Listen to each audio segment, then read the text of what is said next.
और जब तक ये बात भाई और बहनों हमारे दिलो दिमाग में घर नहीं करेगी कि गुरु ही परमात्मा है, गुरु के अलावा शौपन में भी किसी अन्य में परमात्मा नहीं देखना। आज से पहले सतगुरु रामपाल जी भगवान, ये कबीर परमात्मा चाहे अनंत करोड़ बार आ चुके हों, क्योंकि ये तो परमेश्वर है, ये तो अनंत करोड़ बार आ चुके हैं परमात्मा, ना जाने कितने अवतार धारण कर चुके हैं मालिक। गुरुदेव कहते हैं अनंत कोटि अवतार हैं और नो चितवे बुद्धि नाश, और खालिक खेले खलक में 6 ऋतु 12 मास। इस कबीर परमात्मा के तो अनंत करोड़ अवतार हैं। ये मालिक अनंत करोड़ बार इस धरती पर आप और हम आत्माओं को जगाने के लिए आ चुके हैं, आते रहते हैं। लेकिन ज्ञानहीन लोग केवल 9 अवतार ही मानते हैं। नो चितवे बुद्धिनाश, केवल 9 ही अवतार मानते हैं, जो ये राम कृष्ण परशुराम वगैरह जो आते हैं। और परमेश्वर कहते हैं खाली खेल खलक में, कि वो पूर्ण परमात्मा कबीर साहिब तो भिन्न भिन्न रूप धारण करके खाली खेल खलक में, खलक यानी सृष्टि, खालिक यानी परमात्मा, वो कबीर परमात्मा तो इस सृष्टि में सदैव अपनी लीला करते रहते हैं। 6 ऋतु 12 मास, खाली खेल खलक में 6 ऋतु 12 मास। ये परमेश्वर तो हर क्षण पृथ्वी पर रहते हैं लीलामय रूप से। इसलिए भाई और बहनों, वर्तमान में भी वही कबीर परमात्मा धरती पर है, बस हमने इस बात को समझने की आवश्यकता है। और जिस प्रकार से भाई और बहनों काल प्रेरणा से सतलोक आश्रम वालों ने जो एक 25 मिनट का 3D वीडियो बनाया था, संत और परमात्मा का अद्भुत मिलन, ये काल का भयंकर षड्यंत्र था। गुरु और परमात्मा को अलग अलग दर्शाया गया था, जो गुरुदेव की भक्ति मर्यादा और विधान के विपरीत है। और कितनी आत्माओं को काल के जाल में फंसाया, कितनी आत्माओं के हृदय में ये बात दृढ़ता के साथ घर करके बैठ चुकी है कि सतगुरु रामपाल जी परमात्मा नहीं है। सतगुरु रामपाल जी तो 1997 में कबीर जी के द्वारा सतलोक भेज दिए गए हैं, और स्वयं कबीर जी, दाढ़ी मूछ वाले कबीर जी 1997 से संत रामपाल जी के रूप में लीला कर रहे हैं। लीला, ये बात भगत भाई बहनों के दिलो दिमाग में काल प्रेरणा से गुरुदेव के परिवार ने, इन सतलोक आश्रम मैनेजमेंट हरियाणा वालों ने बैठा दी है।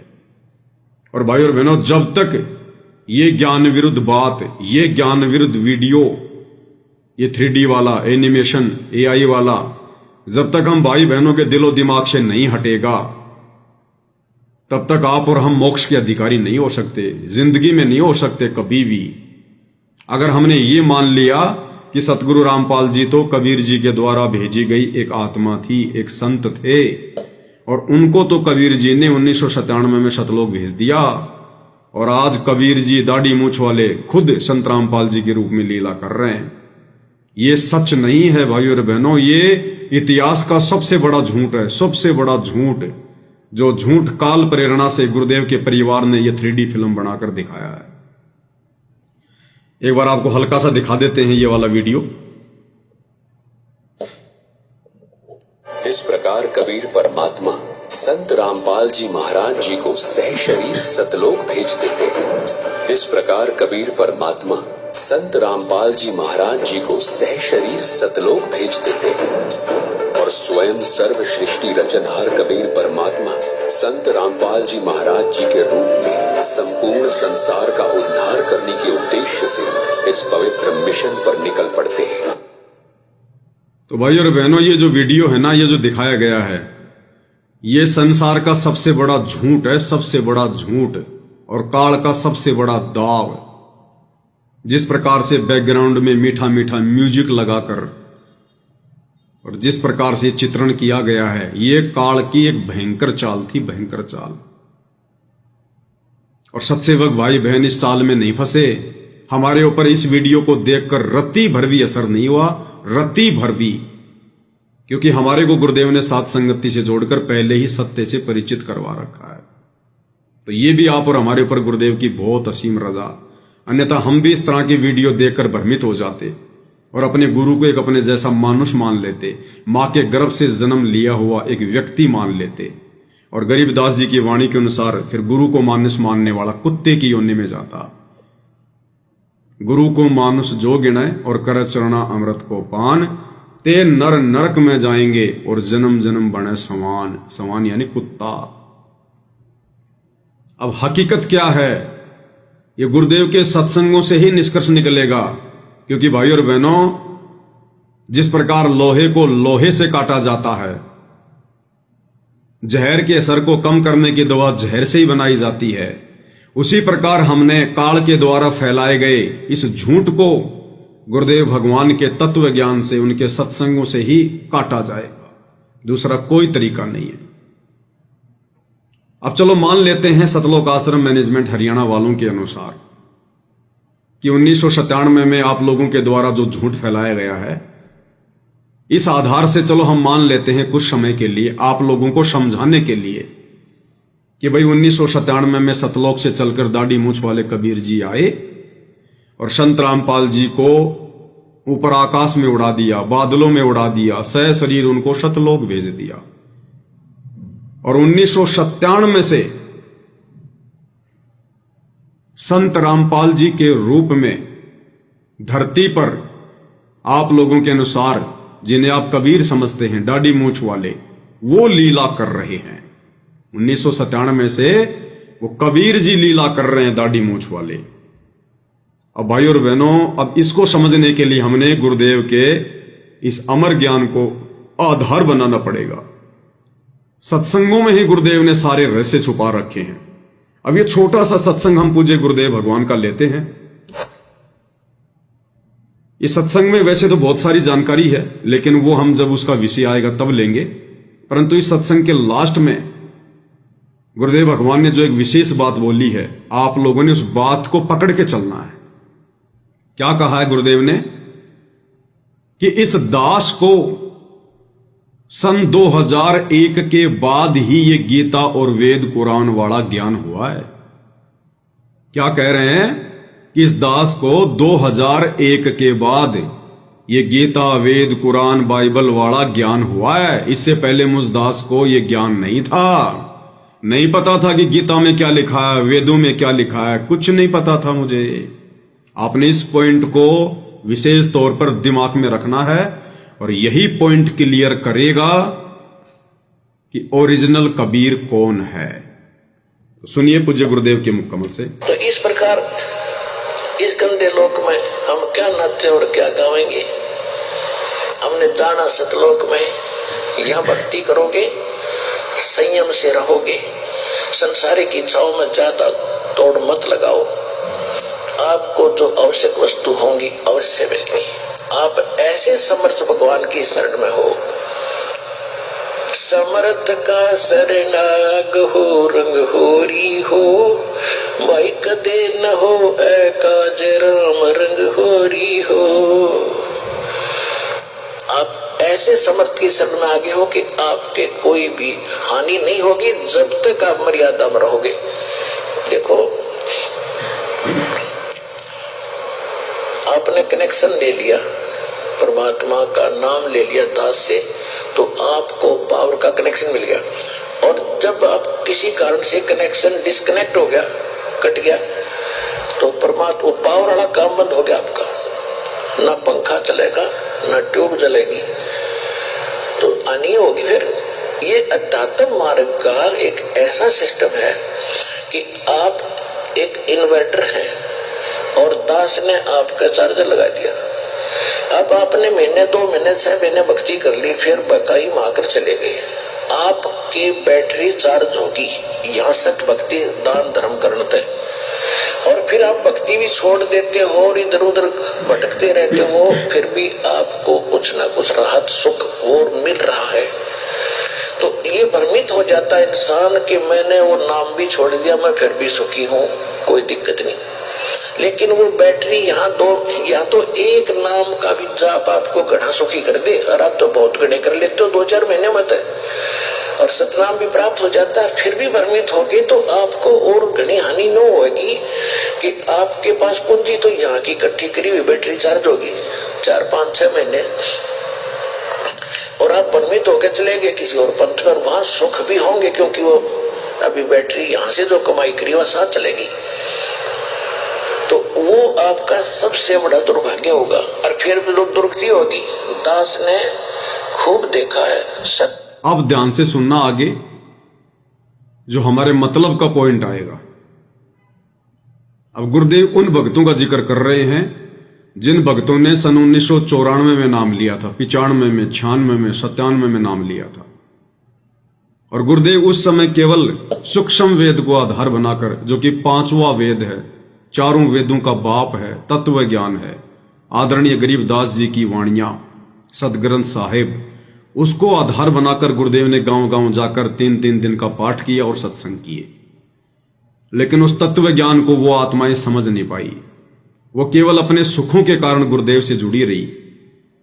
उनके 10 काम हो गए तो गुरुजी भगवान, और एक काम जो गुरुजी ने उनका सफल नहीं करना था, वो उनके हित में था, वो काम ना होने से और गुरुदेव में दोष देखकर भक्ति छोड़कर चले जाया करते थे। फिर गुरुदेव क्या कह रहे हैं कि कारण क्या था? कारण ये था कि मैं उस समय तक ये वेदों वाला ज्ञान नहीं दिखा पाया, और सूक्ष्म वेद के ज्ञान को वो नादान भगत समझ नहीं पाए, और गीता वेद कुरान पुराण में दिखा नहीं पाया।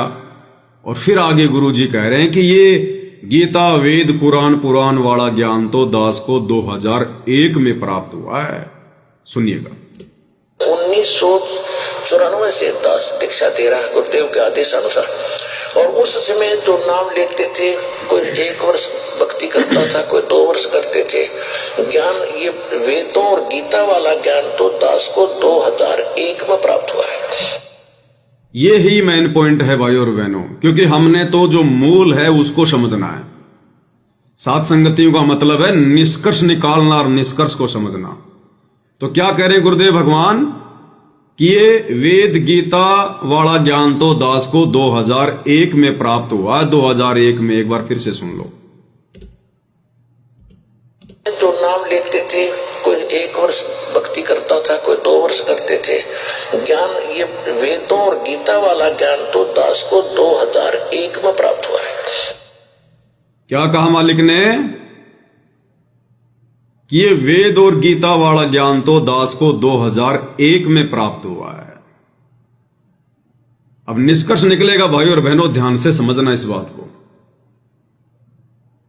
अब सतलोक आश्रम मैनेजमेंट हरियाणा से जुड़े हुए भाई बहनों से हम सवाल करेंगे, उनसे पूछना चाहेंगे, जो ये मान बैठे हैं इस वीडियो को देखकर, 3D वीडियो को देखकर, संत और परमात्मा का अद्भुत मिलन, जिसमें 1997 में संत रामपाल जी को कबीर जी सतलोक से आकर मिले आप लोगों के अनुसार, और संत रामपाल जी की आत्मा को तो सतलोक भेज दिया, और 1997 से संत रामपाल जी के रूप में धरती पर लीला कौन कर रहे हैं? कबीर जी। अरे भैया, कबीर जी तो सर्वज्ञ होते हैं। कबीर परमात्मा तो सर्वज्ञ है, सर्वज्ञ, सर्वज्ञाता।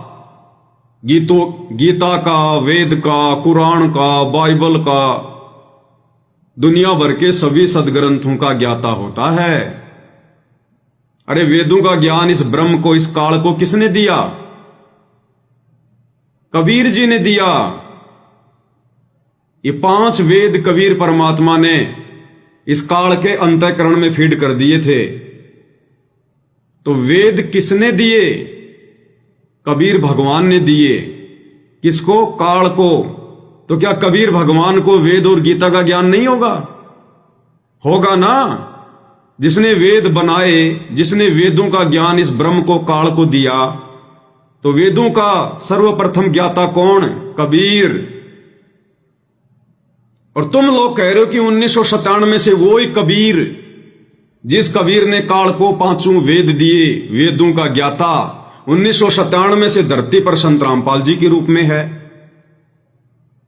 तो फिर संत रामपाल जी ये क्यों कह रहे हैं? तुम्हारे कबीर भगवान जो संत रामपाल जी के अंदर घुसे हुए हैं, जो संत रामपाल जी का रूप बना के लीला कर रहे हैं तुम लोगों के अनुसार, और 1997 में आ गए थे, तो 97 के बाद में 1998, 1999, फिर 2000, फिर 2001, तो तुम्हारा कबीर भगवान फिर ये क्यों कह रहा है कि ये मुझे वेदों वाला ज्ञान तो 2001 में जाकर प्राप्त हुआ।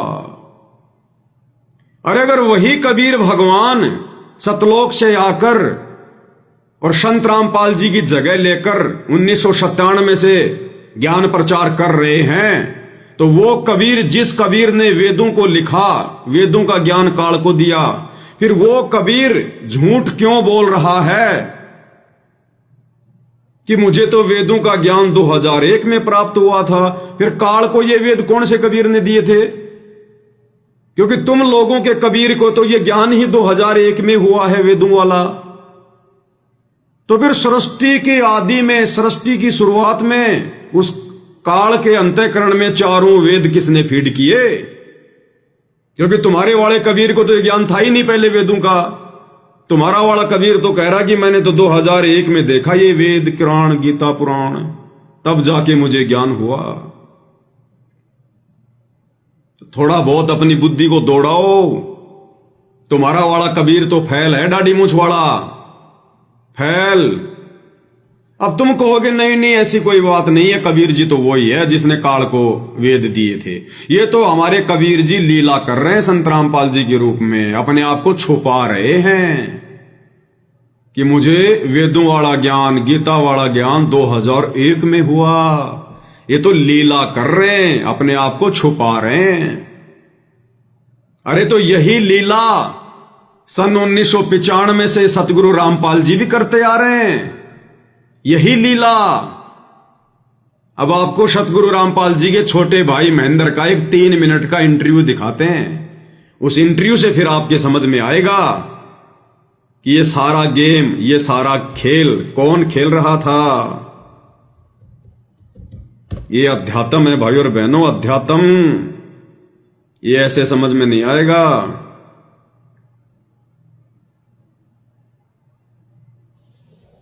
इसको ध्यान से समझना पड़ेगा, ध्यान से, ऐसे समझ में नहीं आएगा।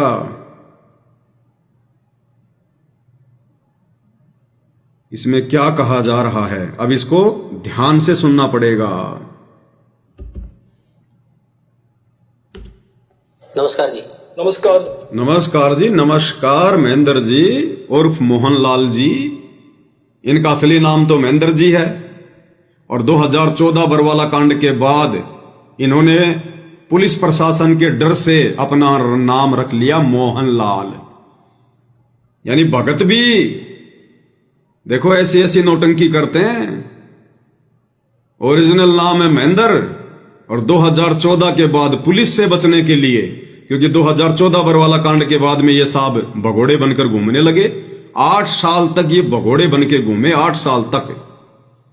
अब जो भगत भाई बहन सतलोक आश्रम धनाना में बैठकर इनके प्रवचन सुनते हैं, इनसे कुछ सीखने की उम्मीद में इनके पास में बैठते हैं 100-150 की संख्या में, और भाई साहब लगा के माइक उनको प्रवचन देते हैं, पहन के टोपी। उन भक्तों को विचार करना चाहिए, ये वही महेंद्र जी हैं जो बरवाला कांड के बाद अपने बड़े भाई सतगुरु रामपाल जी को अकेला छोड़कर और 18 नवंबर 2014 की रात को सतलोक आश्रम बरवाड़ा से फरार हो गया। और फरार भी कोई ऐसे नहीं हुआ। 18 नवंबर को बरवाला कांड हुआ, 20 से 25 हजार पुलिस फोर्स आश्रम को चारों तरफ से घेर के खड़ी है। चिड़ी का बच्चा भी आश्रम से बाहर ना जा सकता ना आ सकता। और उसी 18 तारीख की रात को ये महेंद्र जी सतलोक आश्रम बरवाड़ा से निकल जाते हैं अपनी सेटिंग से, पुलिस वालों के साथ की गई सेटिंग से, अपनी राजनीतिक सेटिंग से। क्योंकि भाई साहब पहले हरियाणा पुलिस में एसपी के ड्राइवर थे, अच्छे खासे इनके राजनीतिक और प्रशासनिक जो इनके संबंध थे। और 18 तारीख को अपने बड़े भाई को छोड़कर ऐसी हालत में और आश्रम से फरार हो गया, फरार। और 8 साल तक फरार रहा, भगोड़ा बन के घूमा। ये भक्तों के लक्षण है क्या? अरे भगोड़ा बन के वही भगत घूमेगा जो गलत होगा, जिसने गलत किया होगा। आज अगर मान लीजिए बरवाला कांड की रात को हमारे गुरुजी सतलोक आश्रम से फरार हो जाते, भगोड़े घोषित हो जाते, दुनिया उनकी भक्ति करती क्या? हर आदमी क्या बोलता? अगर सच्चा था तो फरार क्यों हुआ? अगर सच्चा था तो भगोड़ा क्यों हुआ? आश्रम छोड़ के क्यों भागा? कोई भी उनकी भक्ति नहीं करता और इतिहास में गुरुजी के नाम पे दाग लग जाता। लेकिन हमारे गुरुजी परम सत्य, झूठ उनके आसपास भी नहीं, और परमात्मा पुलिस वालों के साथ में गए। और ये महेंद्र जी 18 तारीख की रात को आश्रम से फरार। ये कौन से मुंह से भगत कहलाने के लायक है? इतिहास बन गया इतिहास।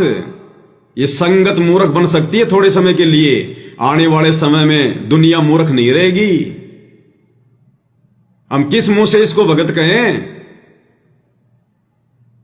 हम किस मुंह से कहें कि इसने सतगुरु रामपाल जी को अपना गुरु माना होगा? अगर ये असल में उनको अपना बड़ा भाई भी मानता तो बड़ा भाई तो बाप के समान होता है, बाप के समान।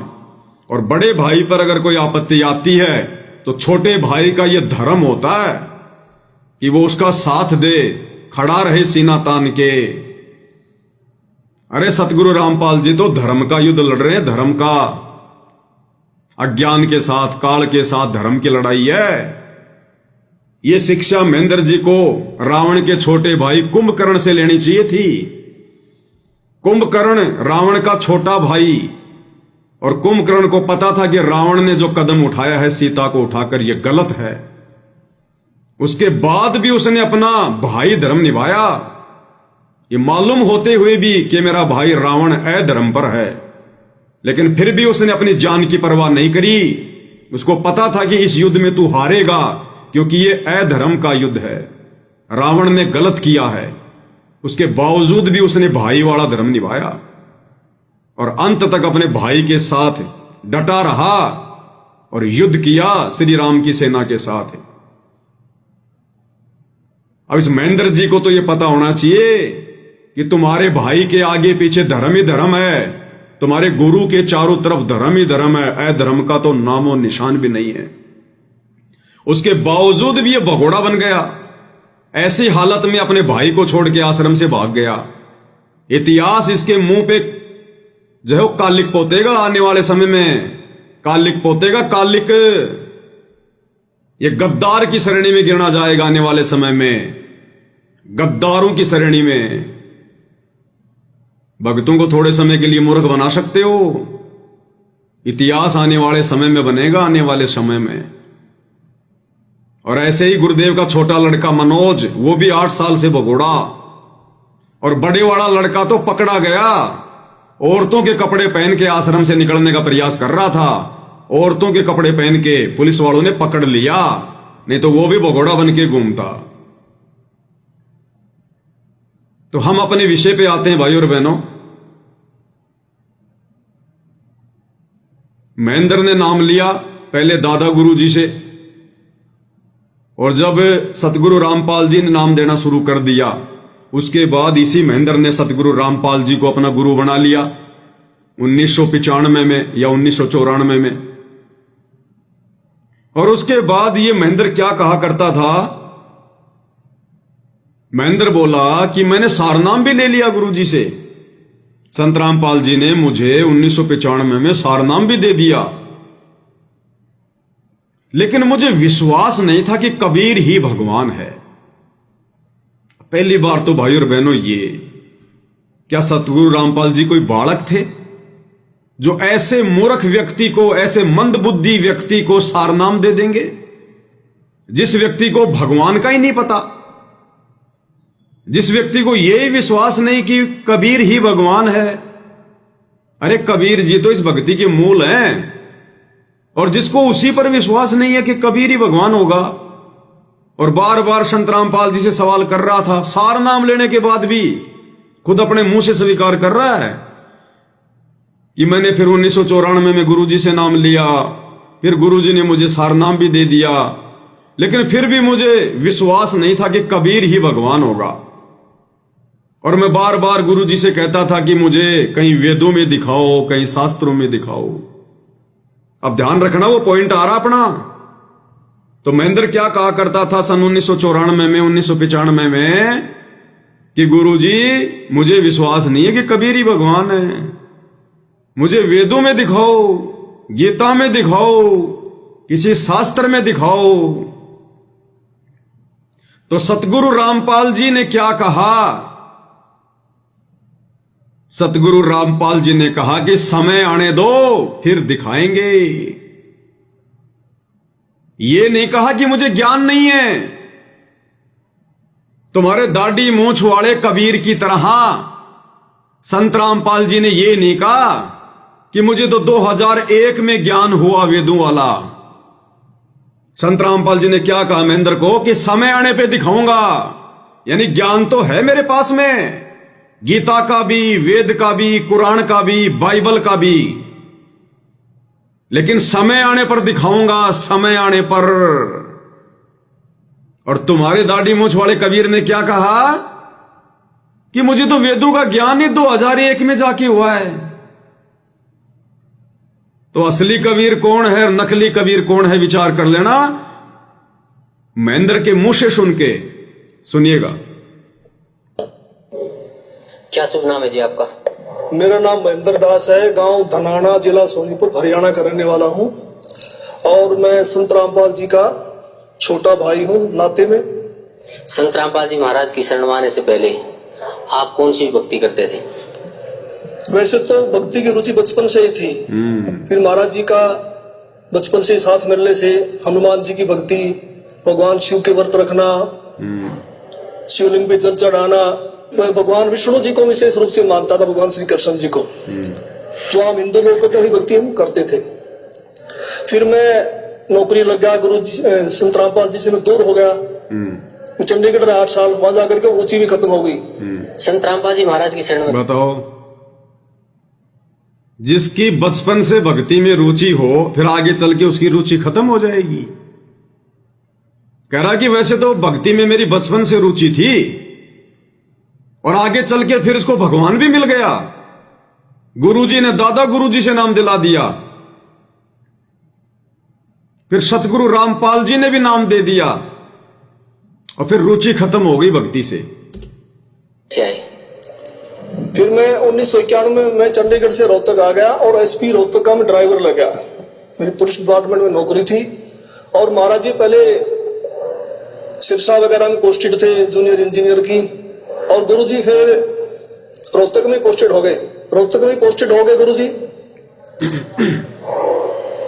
और फिर मिलना जुलना शुरू हो गया। और गुरुजी लंच टाइम में मेरे पास रोजाना आते थे, लगभग 4 महीने लगातार आए और सत्संग की, भक्ति की बातें बताने लगे कि भक्ति करनी चाहिए, भक्ति से दुख दूर होते हैं, सुख मिलता है, मोक्ष मिलता है। लेकिन मेरी रुचि विशेष नहीं थी। और मेरी रुचि विशेष नहीं थी और कह रहा मेरे तो बचपन से रुचि थी। कितनी झूठ बोलोगे भाई।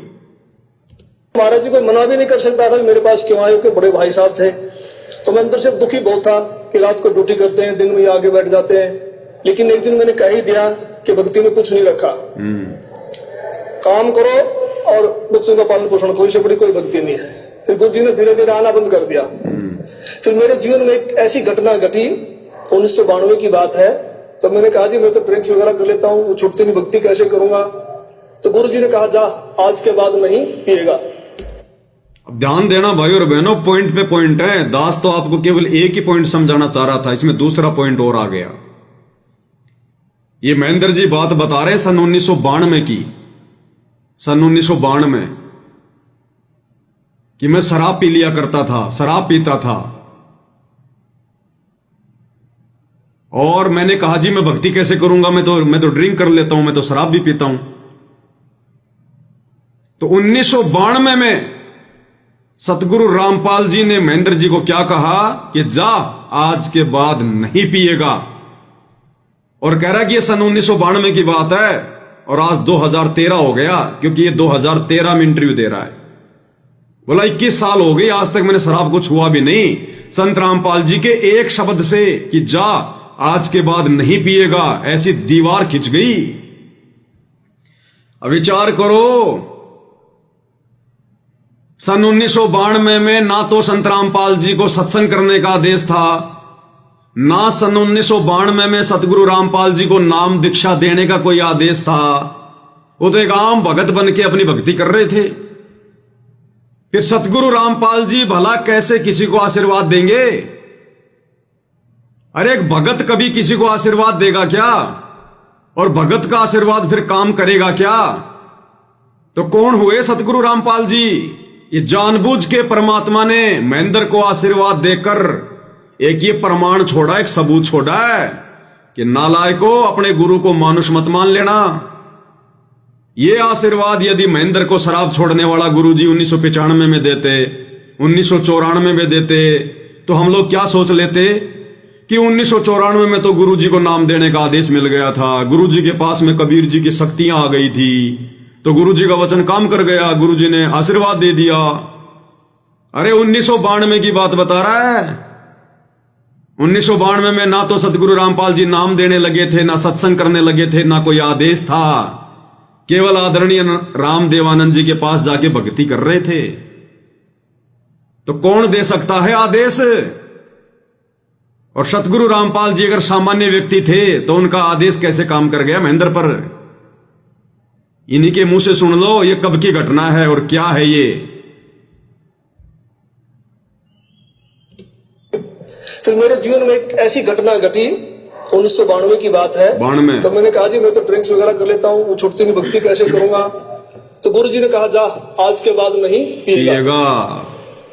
तो उनके एक शब्द से ऐसी दीवार खड़ी हो गई कि आज 1992 की बात है, आज 2013 हो गया, यानी लगभग 21 वर्ष हो गए। वो आज तक मैंने शराब को छुआ तक नहीं है। खुद महेंद्र जी बता रहे हैं, मैं पवन दास नहीं कह रहा। 1992 की घटना है। इस घटना से भी विचार कर लेना। उस समय तक ना गुरु जी सत्संग करने लगे थे, ना कोई नाम दीक्षा देने लगे थे, केवल एक सामान्य भगत की तरह व्यवहार कर रहे थे। और उनके एक शब्द से महेंद्र जैसे इस पिवक्कड़ ने शराब छोड़ दी। तो कौन है सतगुरु रामपाल जी?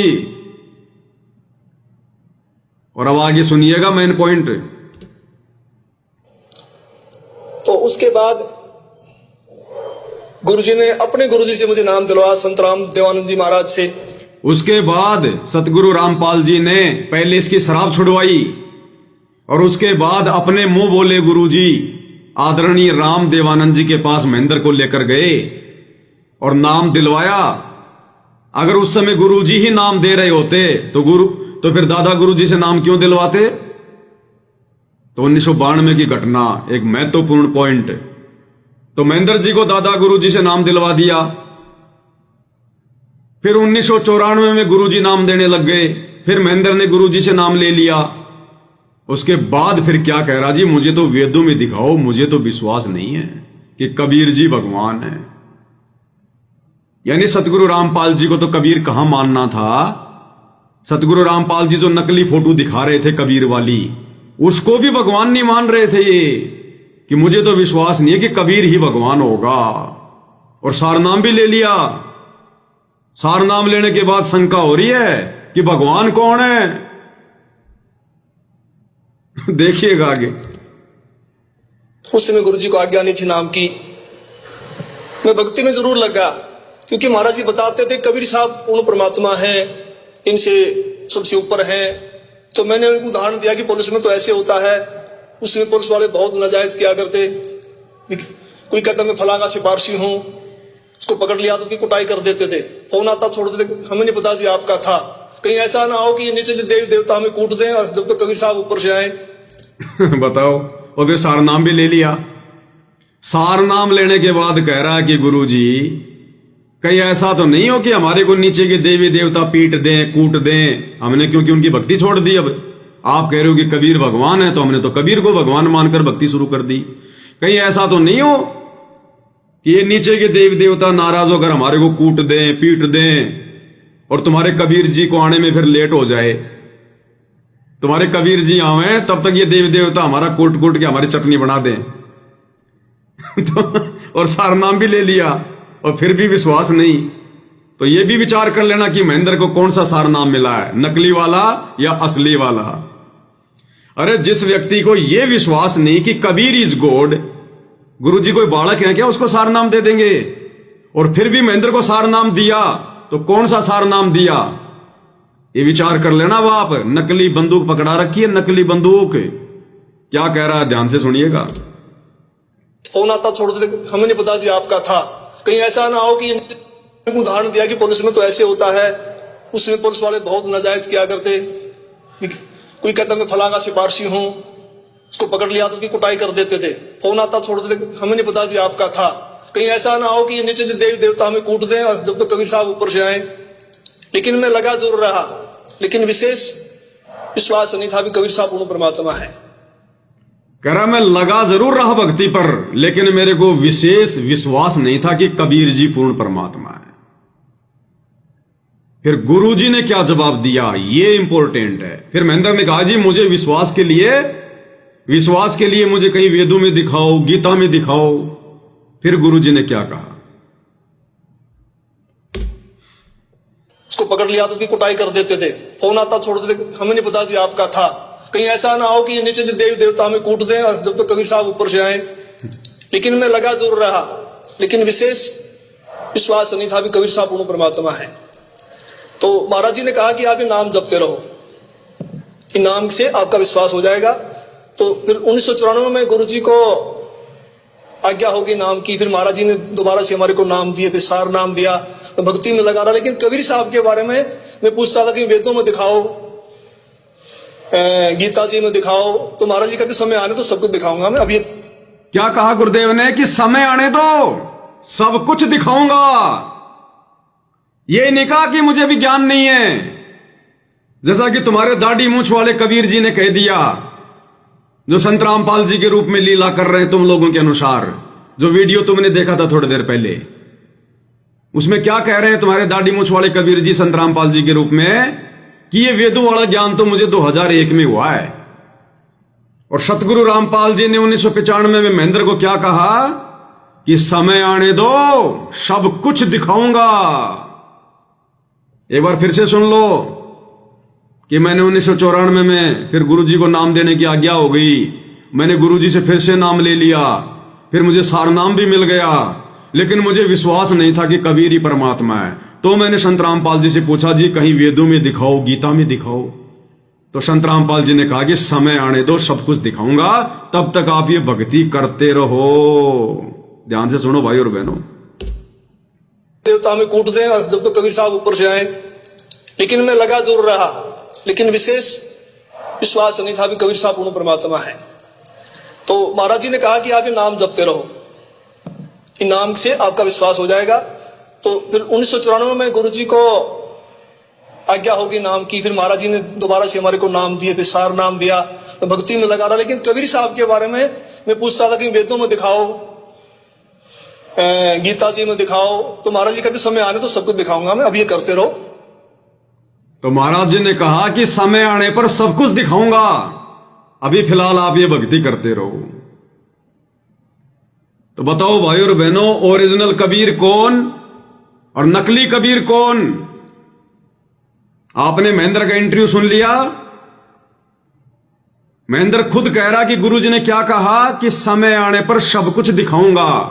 ये नहीं कहा कि महेंद्र मुझे भी ज्ञान नहीं है वेदों का, ये ज्ञान तो मुझे 2001 में जाकर होगा आगे। ये नहीं कहा, समय आने दो सब कुछ दिखाऊंगा। और तुम सतलोक आश्रम वालों के कबीर ने क्या कहा? तुम सतलोक आश्रम वालों का कबीर, दाढ़ी मूंछ वाला कबीर, जो 1997 से तुम लोगों के अनुसार संत रामपाल जी के रूप में लीला कर रहे हैं, उन्होंने क्या कहा? फिर से सुन लो एक बार कि ये ज्ञान ही मुझे 2001 में जाकर हुआ है। और फिर उनके वही भूत लगे नाचने। अब दोबारा आकर नाक रगड़ रहे यहाँ पर दुर्गति करवा करा के। सुनिए, दास को तो पहले पता था कि और ठिकाना नहीं धरती पे, ये कहीं भटक लियो, रो पीट के आना पड़ेगा यहाँ पे, नहीं तो खत्म हो जाएंगे फिर ये, और कोई बचाने वाला नहीं पृथ्वी पे। और पंथ पर वहां सुख भी होंगे, क्योंकि वो अभी बैठ दास ने खूब देखा है। सन 1994 से दास दीक्षा दे रहा है गुरुदेव के आदेश अनुसार, और उस समय जो नाम लेते थे, कोई 1 वर्ष भक्ति करता था, कोई 2 वर्ष करते थे। ज्ञान, ये वेदों और गीता वाला ज्ञान तो दास को 2001 में प्राप्त हुआ है। सुन लिया? तुम्हारे दाढ़ी मूंछ वाले कबीर जी क्या कह रहे हैं? संत रामपाल जी का रूप बनाकर कि ये वेद और गीता वाला ज्ञान तो मुझे 2001 में प्राप्त हुआ है, यानी उससे पहले था ही नहीं मेरे पास में। भैया प्राप्त होने का मतलब क्या है? अब मैं ये कहूं कि ये मोबाइल मुझे 2002 में प्राप्त हुआ है, इसका मतलब 2002 से पहले मेरे पास ये मोबाइल नहीं था। तो तुम्हारे कबीर भगवान क्या कह रहे हैं दाढ़ी मूंछ वाले संत रामपाल जी के रूप में कि ये वेद और गीता वाला ज्ञान तो दास को 2001 में प्राप्त हुआ है। फिर से सुन लो कान अगर कमजोर हैं तो। देव के आदेश अनुसार, और उस समय जो नाम लेते थे, कोई 1 वर्ष भक्ति करता था, कोई 2 वर्ष करते थे। ज्ञान, ये वेदों और गीता वाला ज्ञान तो दास को 2001 में प्राप्त हुआ है। सुन लिया कि ये वेद और गीता वाला ज्ञान तो दास को 2001 में प्राप्त हुआ है। और ओरिजिनल कबीर सतगुरु रामपाल जी ने 1995 में क्या कह दिया था? 1995 में क्या कह दिया था? एक बार फिर से महेंद्र के मुंह से सुन लो। जब महेंद्र ने कहा कि जी मुझे वेदों में दिखाओ, गीता में दिखाओ, तो गुरुजी ने कहा कि समय आने पर दिखाऊंगा। ये नहीं कहा कि अभी मेरे पास में ज्ञान नहीं है, ज्ञान तो है लेकिन समय आने पर दिखाऊंगा। तो फिर 1994 में गुरुजी को आज्ञा होगी नाम की, फिर महाराज जी ने दोबारा से हमारे को नाम दिए, फिर सार नाम दिया, तो भक्ति में लगा रहा। लेकिन कबीर साहब के बारे में मैं पूछता था कि वेदों में दिखाओ, गीता जी में दिखाओ, तो महाराज जी कहते समय आने तो सब कुछ दिखाऊंगा मैं, अब ये करते रहो, समय आने दो, सब कुछ दिखाऊंगा। तो बताओ भाई और बहनों, बड़ा कबीर कौन हुआ? ओरिजिनल कबीर कौन हुआ?